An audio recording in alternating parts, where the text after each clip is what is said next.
Den Hockey, and today we are coming back in the Den with the first video of the review of the first 2 days of the playoffs. Unfortunately, I wasn't able to watch really any of these games. Work has been keeping me busy, but nonetheless, we are here to review the first 2 days, the first weekend of the NHL playoffs. So we're just gonna jump right on into this. I'm gonna tell you guys about who won, who lost, players that stood out, and where I think this goes for game 2 of each of these series. So let's just jump right into this. First game we've got here is the Carolina Hurricanes versus the Ottawa Senators. Game 1, Carolina Hurricanes defeated the Ottawa Senators 2-0.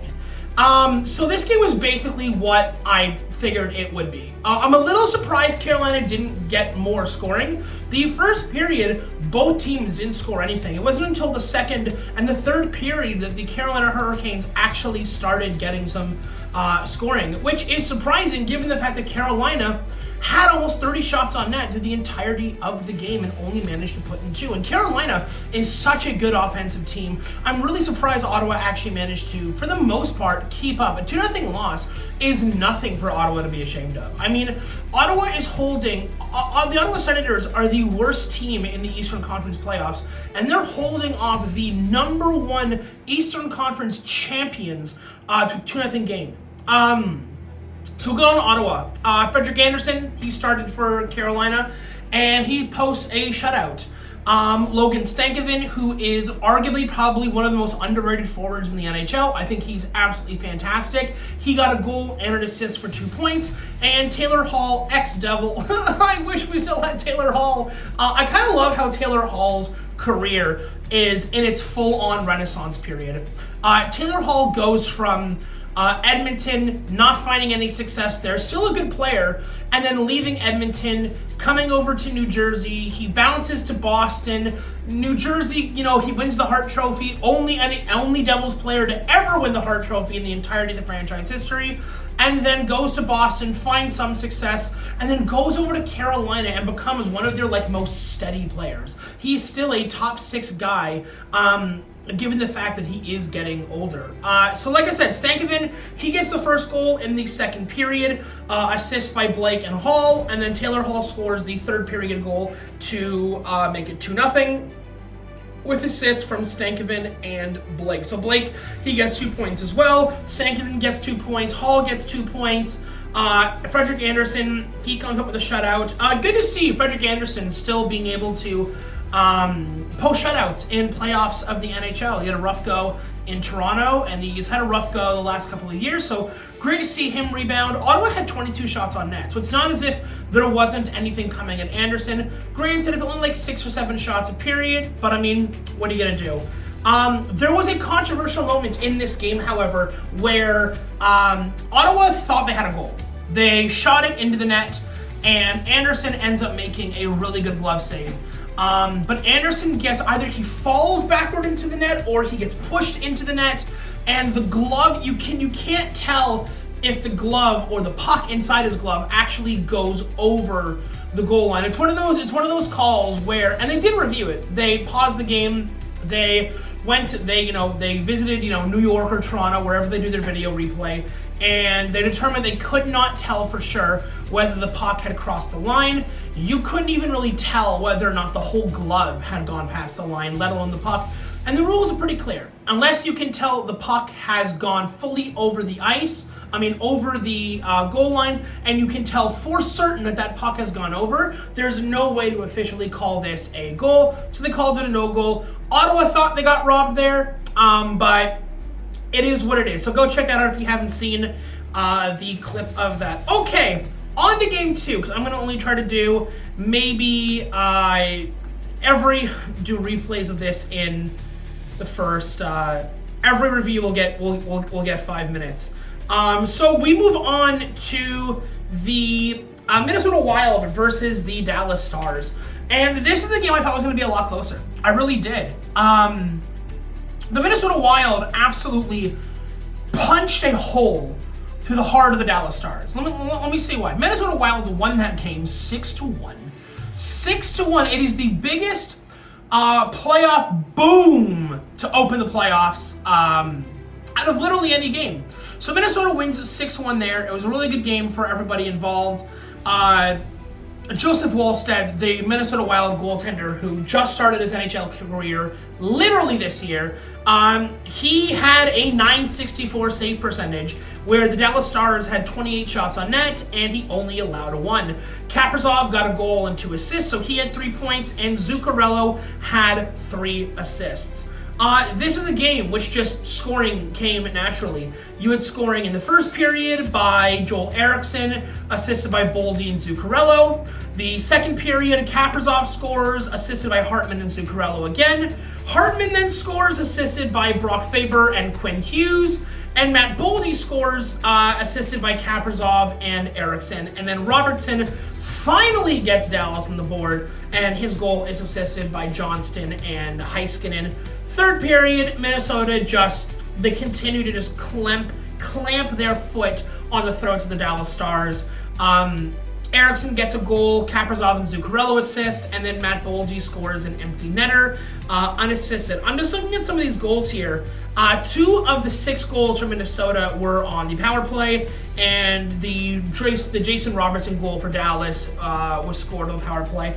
Let me just take a look here at their special teams play. So Minnesota had 4 power plays, scored on 2, 50%. That's pretty solid. Dallas had 4 power plays and only scored on 1 for a 25%.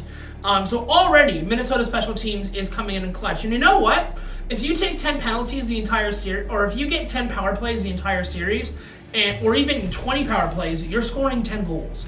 10 goals across 4 games is still going to be like, what, a goal to 2 per game? That's pretty damn good. Both sides had 10 minutes in penalty minutes. I'm only looking at that because of the power play and the hits. The hits are crazy. So Minnesota had 49 hits that entire game, and Dallas had 39. So, I mean, this is the West, and the West is known for having more of the heavy hitting. So you know what? Heavy hitting affair. 6-1 Wild. What's more to say? Wild are just coming out swinging. All right. On to the next game, because there's not really much for me to talk about in that game except for the fact, boom, boom, lots of scoring. Wallstedt great. That really is what it comes down to. Third game here, we have the Philadelphia Flyers and the Pittsburgh Penguins. So this is a game that I really wanted to take a look at. It was a pretty low-scoring game. 3-2 was the final score.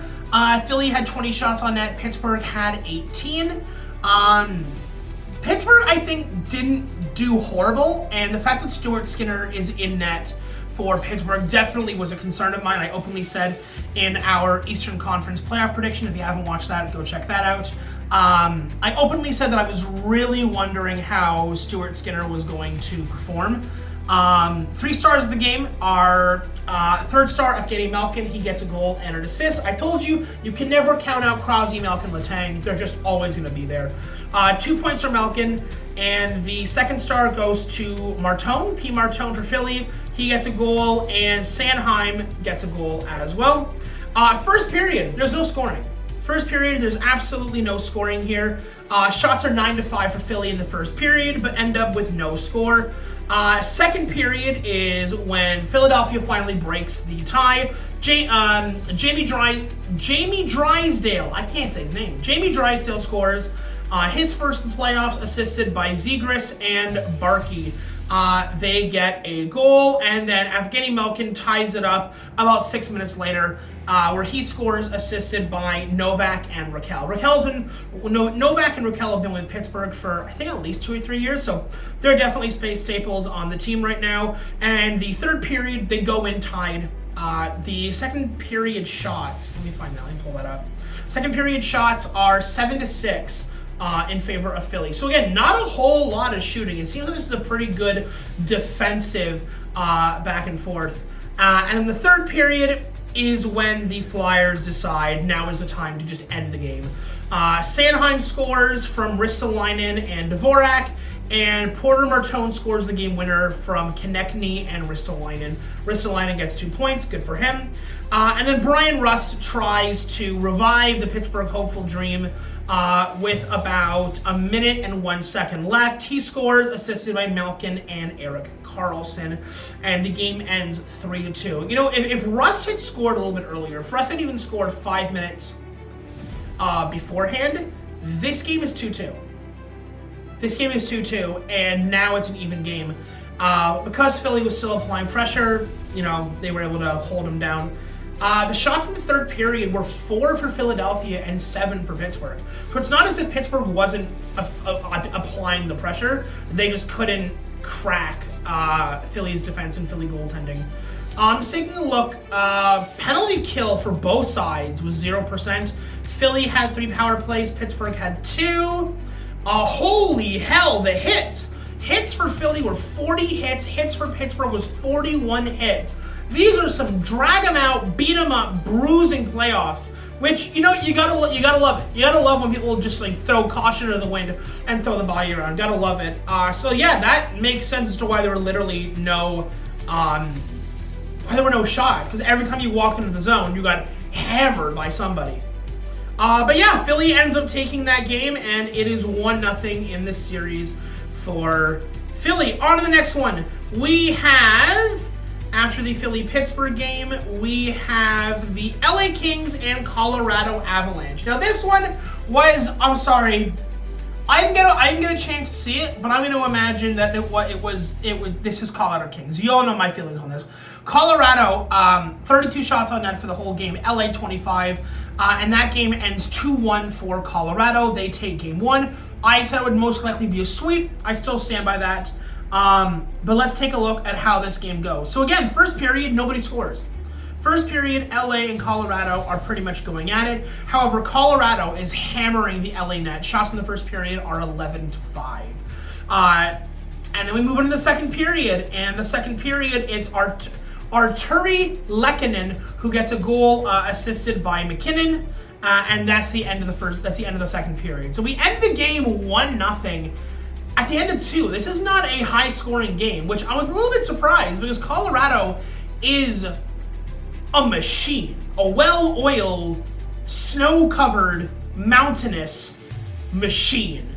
And they come for you every single period. Let's take a look at the shots here. Shots in the second period were 11-13 in favor of Colorado. So at this point, shots are 24-16. So Colorado is owning this game for the most part. And then we go to the third period. So let's take a look at the third period here. Third period, Colorado scores again to make it 2-0. Logan O'Connor gets his first, assisted by Drury to make it 1-0. And then Artemi Panarin, the newest member of the LA Kings, traded from New York, he scores on the power play to make it 2-1, assisted by Lafreniere and Clark. I'm sorry, I'm not good at pronunciation. Third period shots. Third period shots were 9-8 in favor of LA. So it's not, the third period's pretty damn even. Scott Whitefield was the starter for Colorado. Would have liked to see Mackenzie Blackwood, but I digress. He ends up with a .960 save percentage, good for him. Shots end up being 32-25 total for the Colorado Avalanche. You cannot allow Colorado 30 goals a game. You will lose. That's just a matter of saying. Power play, Colorado went 0-4 and LA went 1-4. So LA leading the special team, which is kind of cool. Penalty minutes were about the same, but LA had nearly 50 hits that game. LA had 49 hits, Colorado had 35. Don't get me wrong, 35 hits a game is still pretty damn good. That's like what, 11 to 12 hits every single period, whereas LA is posting like 15 to 16. No, actually, probably close to 17, 18 hits a period. LA is just pounding Colorado. But again, you give Colorado, 30 plus shots a game, you're going to lose. That's just the way that works. But again, close game. So I'm really curious to see how this series ends up being in game 2. And further on. Again, 2-1. You would you have the Minnesota game, which is like 6-1 for Minnesota over Dallas. But I'm very curious to see what happens in this series, if it's going to remain close, or the further and further and further we go into the series, is Colorado really kicking into next gear. All right, next game. We have Montreal versus Tampa. Now this, I didn't get a chance to see all of it. I got a chance to take a look at the end of the third period. This game was a freaking seesaw that ended in overtime. It's the first game of the playoffs to go to overtime, and we're not disappointed. Overtime game, you gotta love it. So shots on net total for the entire game. Montreal had 19 shots on net, 4 goals on 19 shots. Damn, Vasilevsky. And then Tampa Bay had 23 shots, scored on 3. So not a great game for our defense and goaltenders. Offense though, offense had a night. So first period, let's take a look at this. The shots of the first period were Montreal had 4 shots the entire first period, and Tampa Bay had 9 shots. The fact that first period ended 1-0, Montreal having only 4 shots in the entire first period, is actually crazy. Josh Anderson scores for Montreal, assisted by Carrier, and Matheson. I'm not sure how you pronounce Carrier's name, if it's Carrier or Carrier, I'm not sure. Either way doesn't matter. Second period is all Tampa. Darren Radish scores on a power play from Kucherov and Gensel. Again, it's Kucherov and Gensel. Shit's gonna happen. Then Brandon Hagel scores again for Tampa to make it 2-1. Hagel scores assisted by Gensel and McDonough. So good night for Gensel, who has 2 points by the end of the second period. However, the hero and the savior for the Montreal Canadiens ends up tying it at the end of the second period with literally 24 seconds left. And it's Juraj Slafkovsky who scores on the power play to make it 2-2 at the end of the second period, assisted by Demidov and Caulfield. I'm telling you, watch Montreal's offense. They're not going anywhere without a fight. I still think Tampa might probably take this if they wear them down enough, but Montreal's offense, I feel like Montreal is truly the definition of a glass cannon. They're not big guys, they're not heavy hitters, but like, if you let that offense just go off, you're good to go. So Slafkovsky, he scores at the end of the second period on the power play. The shots in the second period are 5 for Montreal, 7 for Tampa. So Tampa is leading at this point 16-9 in shots, and Montreal is still tied 2-2. And then we go into the third period, and this is where shit gets wild. Third period, Montreal has 8 shots, Tampa has 7, so it is the only period in which Montreal ends up outscoring. And you have Juraj Slafkovsky again, who scores his second goal of the game on the power play, assisted by Caulfield and Suzuki. Again, that power play is going to be lethal in a year or two. It's a really good power play right now, but I'm not sure it's up there with like the McKinnon type power plays or the Connor McDavid type power plays. And it's 3-2 Montreal. And then Brandon Hagel ties it with 8:58. Not 8:58, about 12 minutes left. It's a tip-in. Brandon Hagel scores his second on the power play from Gensel and Kucherov. So a lot of power plays that are scored. I think 3 out of the 5 goals, 4 out of the 5 goals that were scored in all 3 periods were scored on the power play. Special teams is going to be huge in this series. And then in overtime, Juraj Slafkovsky scores his 3rd goal of the game, gets the hat trick, gets the 3 goals, again on the power play from Hudson and Suzuki. Juraj Slafkovsky scores a hat trick in the first game of the playoffs for Montreal, and Montreal wins it 4-3. That game, I wish I had been able to watch the whole thing, because that game, bananas, and Montreal leads that series 1-0. So, on to the next one. I really wish I had a chance to watch that game, because that sounds incredible. And now we go to Buffalo and Boston, okay? Another game that is a seesaw friggin' game. So Buffalo ends up winning this game 4-3 in regulation. Buffalo ended up with nearly 40 shots on net, and Boston ended up with 20 shots on net the whole game. So definitely a lopsided game for Buffalo versus Boston, which is wild, and I'll explain why in a second, okay? So, let's just run right through this. 3 stars of the game, all of them are Buffalo. Alex Tuck, I'm going to call him Tucky. Tuck gets a goal and an assist for 2 points. Samuelson for Buffalo gets a goal, and Tage Thompson gets 3 points, 2 goals, and 1 assist. So, first period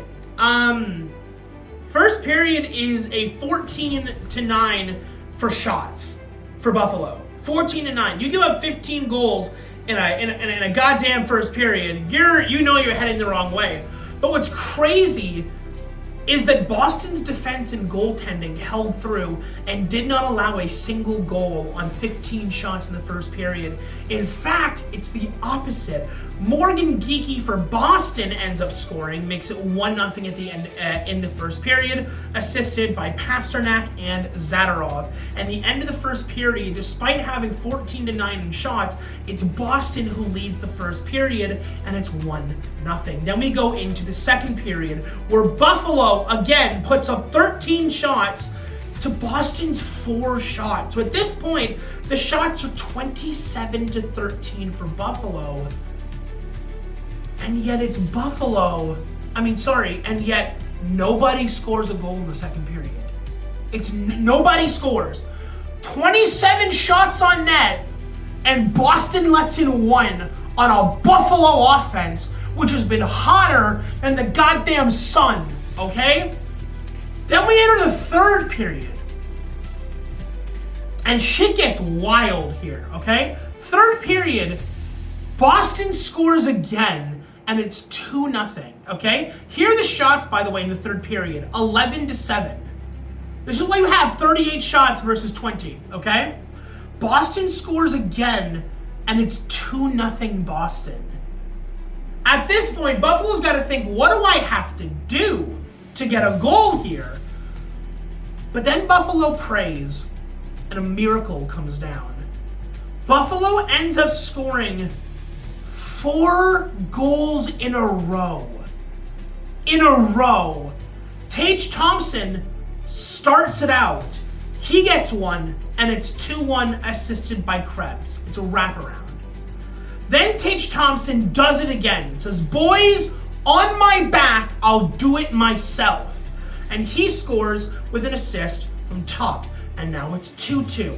Buffalo doesn't let up, though. It's Matthias Samuelson who scores again scores, and Quinn gets the assist. It's now 3-2 Buffalo. And then Tuck decides it's not enough and scores again, and it's an empty netter, and it's Thompson and Owen Power which scores, and the game is now 4-2 for Buffalo, after Boston held the game down for like 2 and something periods. Pasternak ends up scoring to make it 4-3. He gets his on a power play goal. Zaka and Geekie get the assist, but Buffalo drops the ball, and Buffalo takes a lead on the series 1-0. All right, I have one more game to go through, folks, so bear with me. We are at the almost 25-minute mark here. So we have the Vegas Golden Knights versus the Utah Mammoth, and Vegas wins the game 4-2 in regulation. Vegas ends up having 31 shots on net, and Utah ends up having 33. So pretty even in the shot department. But at the end of the first period, it is the Utah Mammoth which lead 1-0 after a Logan Cooley goal, assisted by Schmidt and Logan Krause, I'm gonna say his name. It's Logan Cooley who ends the first period, and it's 1-0 Utah. Second period, however, it's Vegas which opens the scoring, and it's Colton Sissons getting his first of the playoffs, assisted by Smith and McNabb. So the game is now 1-1, and it's a poke shot. I guess he just kind of pokes it into the back of the net and gets a goal. Awesome. Sounds to me like Sissons crashed the net. However, it's Utah which returns with a vengeance, and it's Kevin Stenlund who scores, assisted by Dursey and Cole, and this game is 2-1 going into the third period. And then Vegas said, great, we've let the Mammoth have their fun, but now it's time for an ice age. Let's freeze these assholes over. And Vegas scores 3 goals in a row. Mark Stone gets a power play assisted by Thomas Hertl and Mitch Marner. Nick Dowd scores a goal from Hanifin and Sissons. And then Barbashev scores with Hanifin getting the assist. It's an empty netter, but nonetheless, good game. Vegas just takes the third period and says, we're making it ours. We will not be defeated by some fur-covered, icy, freckled individuals. And they win. I'm gonna take a look at the shots here. Shots in the first period are 11-9 for Utah. Second period, it's Utah again, 11-10. And then third period is Vegas's 12-11 for 33 shots versus 31 for Utah. So a pretty even game.